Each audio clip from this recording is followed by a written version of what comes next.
All right. Hi, Michael. How are you today? I'm good. How are you? I'm not too bad. It's pretty much always sunny here in California. It's a hot one today. Yeah, yeah. Where are you at exactly? I'm in Sonoma, You're in Sonoma Sonoma. Napa Okay. area. Yeah. I'm right on the bay, so I'm down in Pacifica, so it's fog and then That's it's sun and nice. then we're good. Yeah. So um, so let's jump in. You're one of uh, the wine industry's most well-versed marketing voices. So I wanted to talk a little bit today about what the future of marketing for the beverage industry looks like, specific to events. It's going to be interesting. So Well, yeah, first of all, thanks for having me on, and appreciate your thoughts about leadership. So yeah, it's been a really interesting time lately. With COVID-19 and the social unrest that we're experiencing in the United States right now, it is proving to be um, both a challenge and an opportunity for marketers to work on their programs. And when it comes to events, there is definitely going to need to be a change in the way that people think about how they are organizing any of their events, especially when it comes to beverage led events. yeah. Um, Specific to some of the road shows, some of the I know I've attended several of your events where we're flying in dozens of winemakers and marketing personnel to sit in a hotel bar room and taste through new vintages. Um, what are people worried about these types of events as far as what's going to happen in the future, or what's the general Yeah, yeah. I think everybody there's a lot of uncertainty right now. Obviously, we're not conducting any events now, and we may not even conduct any events through the rest of the year.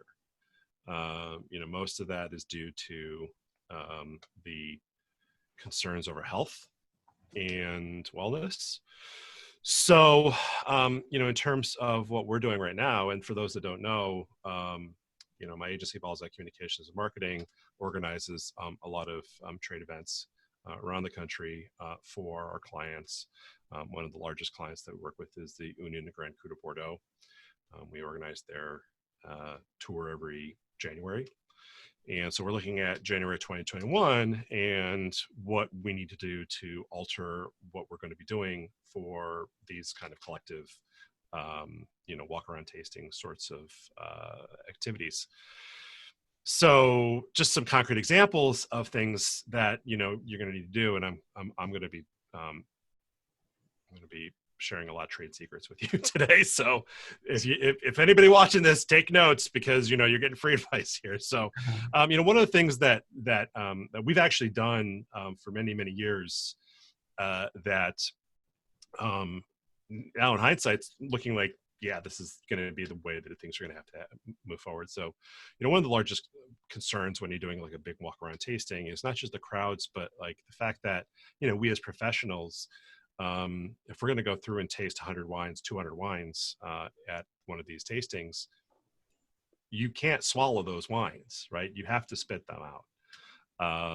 It's one of the less glamorous things in our industry, but the fact is that right now with the concerns about health, that seems to be quite a high risk endeavor. So one of the things that we've done for many years is we've taken the spittoons that you might typically see on the producer's table. So like you taste wine and you lean over, just spit your wines out. So for many years, what we've done is we've actually taken those off those tables and put them on central tables within the overall space. So it keeps it away from the producer itself. So there's two reasons for that we've used. Is one is that it keeps the area around the producer much more tidy and less gross. I mean, frankly. And then the other thing is that it also prevents too much of a crowd gathering in front of one particular producer. So when we, when you look at this in terms of what the experience is going to be, is somebody walks up, gets a pour, they might talk to the producer for a few minutes, and then when they go to taste, they have to turn around and go, expectorate in the spittoon that is elsewhere instead of here, which gives an opportunity for somebody else to come in to that space, right? And so there's kind of this rotation of that. So keeping that off the producer's tables is going to be much more sanitary moving forward. But the idea of people spitting collectively into one of these things is not going to fly anymore. So, people are going to have to do things like provide individual spittoons to all attendees. So, when they walk through the door, when they register, they have to pick up a spittoon. That spittoon is yours for the tasting. Don't lose it because it's not going to be replaced. And then people can use their own individual thing, and then they can dump it into the bucket, and it minimizes the idea of like transmission and splash. Okay, so that's one thing that people are going to have to do. Another thing that they're going to have to consider is how to keep the crowds lower. Depending on the popularity of the event, you may have anywhere from 50 to 800 people. It's not uncommon for us to have 800 people come to our events in New York. So that's a lot of people. And it's a lot of people even though the space is fairly large, still pretty crowded. And if you're thinking about social distancing and how much space you need to leave between people, that's unfortunately not going to work moving forward. So you have to consider like, okay, how do we fix this, or how do we approach this? And one of the things that people are going to have to think about is staggered starts, right? So basically, you assign people to a certain start time. Say, here's your start time. You've got 2 hours, all right, from this time to this time. And so the idea is basically you spread out the flow, and even though you might see 800 people in the day, you're going to see them in 200 person chunks, right? And the other thing is how do you minimize contact between people? So things like people who are staffing these sorts of activities, the people that I'm hiring to help organize these,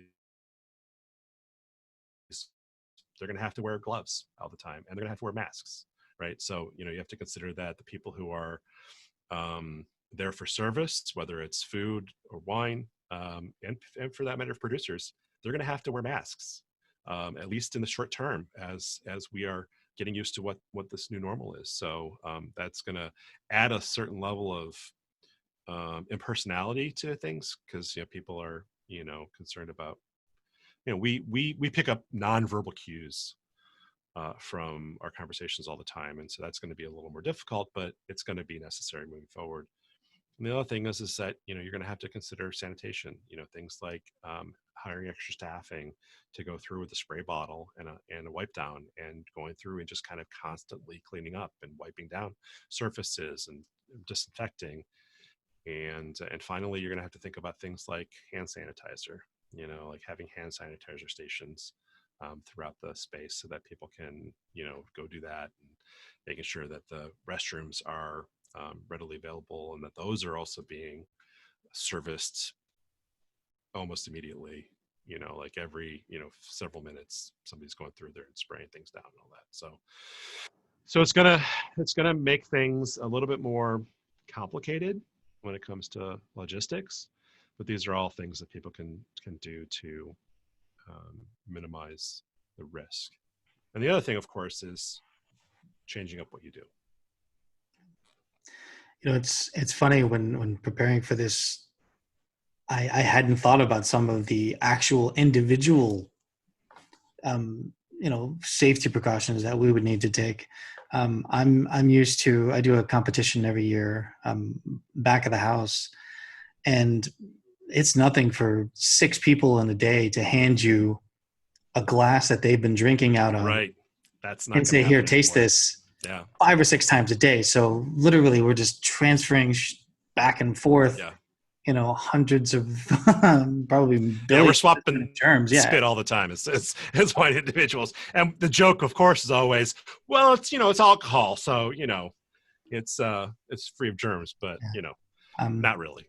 not really, but yeah, it's. But you never really think about it. You just, it's part of the community. That sharing Yes, is part of yes. just who we are. I mean, yeah, it's just part of the industry, and so there are going to be some sweeping changes. It's going to be interesting to see people taking down their mask, taking a sip of something.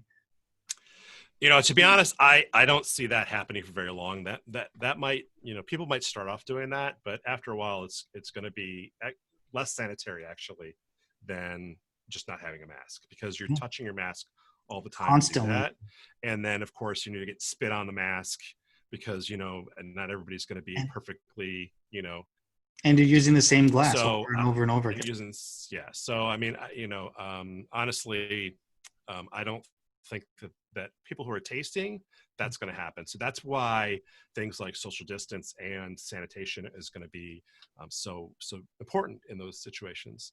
The other thing is that, like I mentioned, um, is considering doing other kinds of events. Right. So the walk around tasting is very popular as a method within the industry.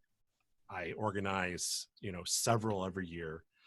Um, but one of the opportunities here is for agencies, producers, associations to look at what they do and say, okay, can we accomplish the same goals in a different way?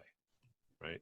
Can we do this through, maybe it's a series of, like the Europeans always love master classes, right? Well, you know, that's great, and that could be an option. Like basically, you just do a series of master classes, so you bring in 40 people at a time, 20 to 40 people at a time. Making sure that there's 6 feet between them, and when they're seated, and all their glasses are their own individual glasses, and they're going to have their own individual pours, and they can learn a little bit about the region or the winery, what have you.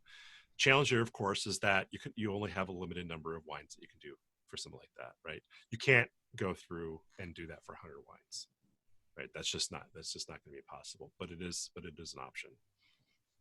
The other option is things like pouring stations, like doing self pour stations. So like the producers may be there for conversations, but they might not necessarily be pouring their wines themselves. It may be self serve, right? So that it minimizes contact between people. Not ideal, but another option. Well, everybody would be at the Chateau Mouton Rothschild table, just dumping out the 82s, Um, so, yeah, I mean, it might not be ideal from a certain standpoint, but I do think that for the majority, there are some, of course, in every industry, there's problem people and pains in the ass, but I think as a whole, I think it would be something to consider, because most of the people are fairly trustworthy. They know what to pour. They know their own limitations, and I think that would, that's a way to, like you said, minimize contact. Yeah. Well, and you can always have people staff there to police it, right? You can Yeah, like like if I'm standing there and you're gonna overpour yourself, I'm gonna tell tell you, yeah, dude, you're a professional. That has way too much, yeah. right? I Save some for the rest of us, please. I actually go the opposite way. I have annoyed winemakers from France to Italy to South Africa because I pour such tiny portions in my Yeah. glass because I have developed my own way of tasting, as most people do. And I take enough to hit my tongue and to kind of dissipate. And then the rest gets poured down in a spittoon. And so I feel bad when they pour me a regular Right. pour, which is, Yeah. sometimes up to the quarter of the way of the glass. And I'm like, no, please, that's too much because it's all going to get Yeah. spilled. Yeah. So, so Well, but that's one of the nice cultural things about our business is generosity, right? yeah, So the idea of that, my cup overrunneth, yeah. is something that we have as an industry, and it's an endearing quality. So I definitely understand what you're saying. All right. So I know so Bevfluence does quite a bit on the virtual tasting side. I know quite a few wineries right away immediately started trying to host virtual tastings. They would, if you ordered a case or if you ordered certain wines, the winemaker would walk you through a virtual tasting customized to whatever you purchased. Or so it seems like even once we are in a post COVID, if that's even a thing, type of world, it seems like that would be a great way to kind of continue the conversation. And like you said, you used a great buzzword earlier, DTC. So what are you doing with your clients, and what can we do for virtual tastings? Yeah, I mean, this is if there's a silver lining to all of this, it's that, and one of the issues that I've brought up on multiple occasions in multiple venues is the fact that the wine business has been lagging behind many other industries in terms of their marketing acumen and the processes that they use to market their products. So the silver lining here is that it gives them an opportunity to rethink some things and to pivot to certain things that they may have been eschewing for a while. And one of those things is more digital activity, such as virtual tastings. It's a way for producers to reach their target audience without having to meet them face to face, right? And this is right now. There's a lot of challenges for certain wineries because if they're heavily reliant on premise, for instance, restaurants right now are struggling all across the board. So they're not buying any new inventory. So they're not purchasing any. In fact, they're trying to liquidate the inventory that they have. So, so what do you do as a winery who may be relying on that? And that is to shift your focus to more digital and more direct to consumer activities. So, for several of my clients, the efforts have been some virtual tastings and but also, increasing the spend that you do for social advertising, increasing the activity that you're doing for digital content, and also stepping up things like your direct email and customer outreach. One of the underutilized technologies in the wine business is this idea of marketing automation and sales automation. And that is where basically you're able to set up systems that bring people through that sales funnel in a way that doesn't require you as a salesperson or a DTC person to be so involved in the process. I mean, wine in many ways is a hand sell. People want to have that personal interaction, but there are certain things that can be automated in a way that make it more efficient and frankly help push that person further along in the sales funnel to a point where when you jump in, they're more ready to buy than they may have been otherwise. So, things like using MailChimp, that's an easy one. It's relatively cheap. They've got lots of great tools. You can set up marketing, marketing emails and automation processes through that.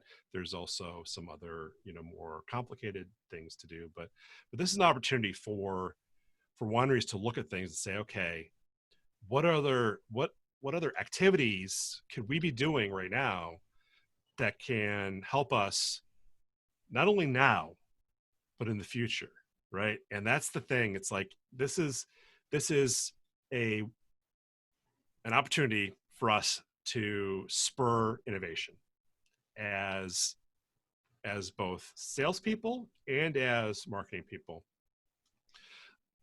And the tools are out there, and those folks who are taking advantage of it are doing well.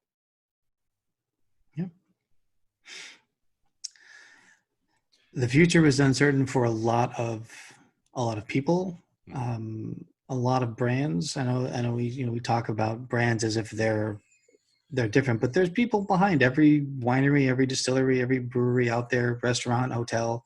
There's someone behind it, someone who's at risk, someone uh, who stands to either make or lose, on any given day.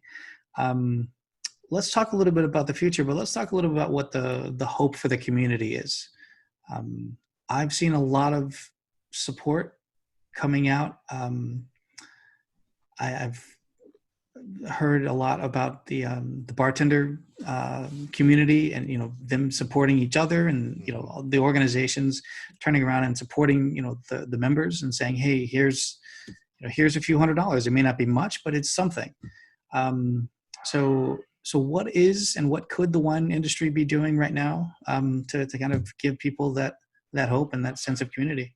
Yeah, I think what what the beverage, producer on the producer side, what they need to do is to take a look around, take stock, and say, okay, what resources do we have that we can use to help the community? So I'll give you an example. I work with St. Julian Winery in Michigan. They're the largest producer of wine in the state of Michigan, and so they also are a distillery. And what they did is they swapped over their distillation from producing, brandy and other spirits to producing hand sanitizer. And so they do sell that hand sanitizer, but they've also given a lot of it away to essential workers, essential businesses. So hospitals, healthcare centers, nursing homes, what have you. So that's one way that they're contributing back to the community. Another way is running uh, fundraisers or just outright giving to some of the and I would encourage producers to do this at a local level. I mean, there are a lot of national programs that are going on, but the fact is that your local community is going to be your biggest supporter in times of plenty, and they're going to be the people who are in the greatest need in times of less. Um, so giving to your local restaurant associations, or working with even individual groups. There has to be, tied house laws make it a little bit challenging in some ways, but you have to, it's something you have to navigate. But there are ways for you to give back to your local restaurant community. I mean, we all know that folks in the hospitality industry are suffering more than most, right? Where a lot of us are unemployed because there's just not no there's no work there because people aren't going out to dinner or out to eat at all. So um, you know, helping support that local hospitality community is the right thing to do. But beyond that, it's also it will also pay you dividends in the future, because trust me, the people who are within 20 miles of your winery and who have received some sort of benefit from what you've done, they're going to remember that, and then they're going to send people your way when the time comes. Absolutely, absolutely. It's important to remember, I think, for all of us, is we are, more than most of the time, we are in this together. It's, I know it's a scary time for a lot of people, and hopefully by the time this goes up on the channel, some of the unrest will have ended, and things will have calmed down. And but at the same time, hopefully the conversation has um, that has been sparked helps to solve things. And I'm looking forward to that, and I'm looking forward to calmer days ahead, hopefully. Well, and to that point, we've got obviously we're right in the middle of two major global crises right here, so At once. I think we've covered the whole like global pandemic thing, but the other thing is this cultural unrest that we're experiencing, and that's not going away. Even if things settle down by the time this recording goes out, that's not going away, right? There are 400 years of issues that we as a society need to work through. And regardless of where you rest on the political spectrum, you have to recognize that there are deep-seated fears and people who are disenfranchised, and those things need to be addressed. And as an industry, we have an opportunity because, frankly, we're a relatively diverse industry. Now, we don't have as many people of color involved in the business as, frankly, there should be. It's disproportionately out of proportion. But if you look at the industry overall, there is potential there for us to be more inclusive and to I always look at it this way. So as a privileged white person, I can sit here and wallow in my guilt and say, oh, things are so broken, what do I do, etc. Oh, I'll give money to such and such an organization, which is great, you should do that. But the other thing is that the thing that's going to help most is to enfranchise the people who are disenfranchised, right? Is to use your privilege in a way that opens the door for other people, right? It's kind of the idea of reaching back and helping the next person up the ladder, right? So if you've been successful, it's your responsibility to reach back and help somebody else do that, whether it's through mentorship, whether it's through offering opportunities of employment, whether it is offering encouragement or helping that person to little things like craft a resume or help them practice their interviewing or whatever. I think that we have a responsibility in our society to help those in that we can help. Absolutely. There definitely does seem to be a disconnect. I go to a lot of sommelier and spirits, events and conferences. I think I'm just going to go on and say it. I think the whitest conference I've ever attended was a cider meeting. Well, most ciders are made in northern states, so yeah, that makes sense. New England's a huge cider area. So, but yeah, it is interesting to kind of see and the divide was always there, to your point, and I guess we're going down this road, so let's do it.